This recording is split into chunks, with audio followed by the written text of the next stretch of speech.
Creating a clean mix is like playing a game of chess.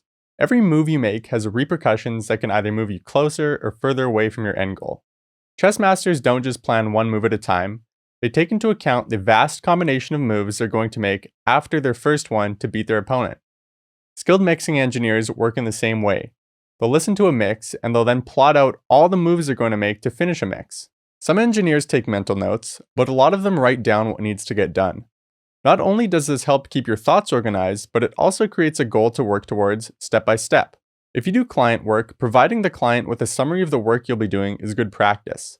This lays out what's to be expected of you and also defines when the mix is to be considered complete. Planning out the mix for a song entails identifying issues and providing solutions. In this guide, I'll be providing 6 mixing tips to help you achieve a clean mix. Cheat with sample selection and arrangement. Regardless of your skill level, it's 100% possible to achieve a clean mix. Sample selection and arrangement reign supreme in the world of mixing. If the sounds you choose work together throughout the song's arrangement, then you won't have much mixing that needs to be done. You can essentially cheat your way out of mixing to some degree. To take advantage of sample selection, use samples that already sound the way you want them to sound. Knowing which types of sounds will sound good with one another is a skill that's developed through trial and error. You can make this easier on yourself by using samples that sound like those used in a reference track. Most samples that you download off of Splice are pre-processed. It's not always necessary to process them further. In the majority of the songs I write, I don't do anything to my drums other than apply some light bus compression. Make sure you listen to the material you're working with and avoid applying processing just because you think that's what you're meant to do. To take advantage of arrangement, you need to lay out the elements of your song in a way in which they complement one another. For example, having 3 sub-basses playing at the same time isn't a good idea. You'll end up with phase issues that no amount of mixing is going to fix. This is an extreme example, but the point is that some arrangement ideas won't translate well through your monitors due to the physics of sound. As a producer, you can make or break your song with the arrangement. Even if you send your track off to get professionally mixed and mastered, an unsatisfactory arrangement can prevent the engineer from doing their best work. A good mixing engineer will tell you that you have arrangement issues and that you need to revise your song on a fundamental level.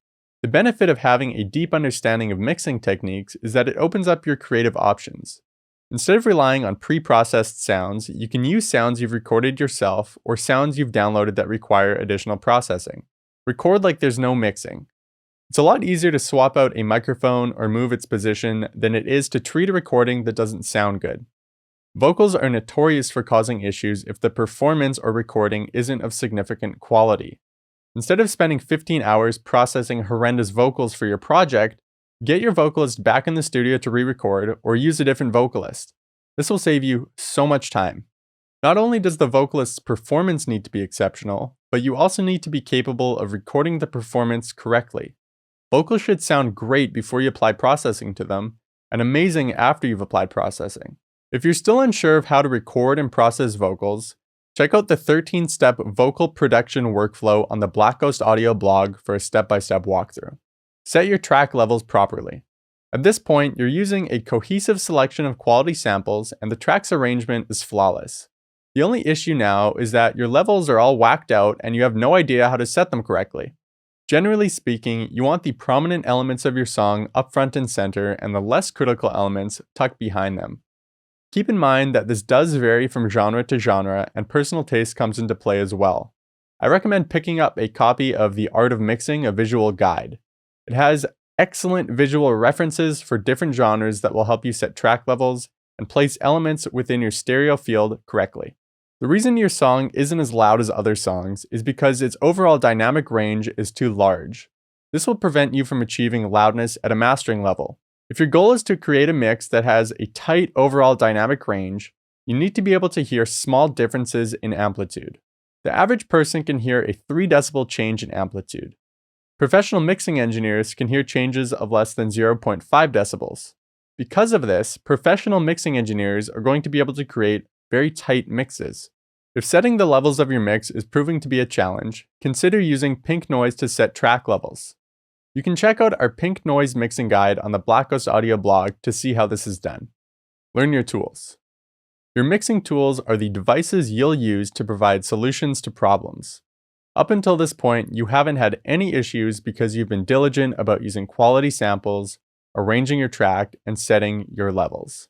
In practice, this process doesn't always play out so perfectly, and that's where mixing tools come into play. On top of that, even if the elements of your song sound good on their own, they'll likely need some additional processing so that they play back together cohesively. Instead of messing around with your audio devices and hoping for the best, you need to be able to identify mix issues and know ahead of time which tool is going to provide the most efficient solution. Not only do you have to select the right tool, but you need to know how to use the tool. Owning a bunch of plugins that you don't know how to use is like owning a bunch of planes that you don't know how to fly. If learning how to use all your tools seems overwhelming right now, start off by learning how to fully use one EQ, compressor, saturator, delay, and reverb. Make sure you know what every little knob, switch, and dial on these devices does. Mastering a few tools is far more useful than owning a mountain of tools that you don't know how to use. Once you understand how one type of device works, such as a reverb, you'll notice that other tools of the same type function in a similar way. Another reverb's user interface may be laid out differently, but a majority of the primary functions should be familiar. Read user manuals. Whenever I get a new piece of hardware or software, I make sure to look through the user manual. I won't sit there and read every word, but I'll browse through it to see if there are any unique features worth exploring. Use less processing. There's a good chance that you're using way too much processing in your songs, and this is a result of trying to compensate for poor sample selection and arrangement. To avoid this, refrain from applying processing unless you can identify an issue that you're able to confidently use your tools to provide a solution for. If you have no solution to a problem, revise your sample selection and arrangement. I do mixing work for clients, and when they ask me why they can't get a clean mix, I bypass all their processing. 9 times out of 10, they've processed their song to death. The simplest way to see if you're guilty of overprocessing is conducting an A/B comparison of your tracks with and without processing applied. People will always favor a louder signal, and this is referred to as loudness bias. What ends up happening is that people keep applying processing that makes their tracks louder, thinking that it sounds better. Have you ever noticed how most plugins have an output level control? That's so that you can match the perceived output level with the perceived input level to conduct accurate level-matched A/B testing. Ensuring a balanced signal level running in and out of your devices is called gain staging. It's essential to check your gain staging between devices on individual tracks as well as between devices on your sub-buses. Mix like there's no mastering. Having your song professionally mastered isn't going to drastically change how it sounds. There are benefits to having your song professionally mastered, but it won't turn a lackluster mix into commercial quality gold. If you don't feel like you could release the mixed version of your song with some light limiting applied on the stereo bus, professional mastering probably isn't going to change that. As I've demonstrated, mixing your music doesn't need to be overwhelming. Avoid shooting yourself in the leg with poor sample selection and arrangement. When you apply processing, make sure it's with confidence and intent. You're providing solutions to problems. Perform A/B testing to keep your processing from getting out of control, and don't rely on a mastering engineer to fix your mix. If you like this video, make sure to hit that subscribe button and also follow us on Facebook, Twitter, and Instagram at Black Ghost Audio. In the comment section down below, you'll find a link to enter our giveaways. We give away tons of music production software and hardware, so it's definitely something you should check out. Thanks for watching, and I'll see you next time.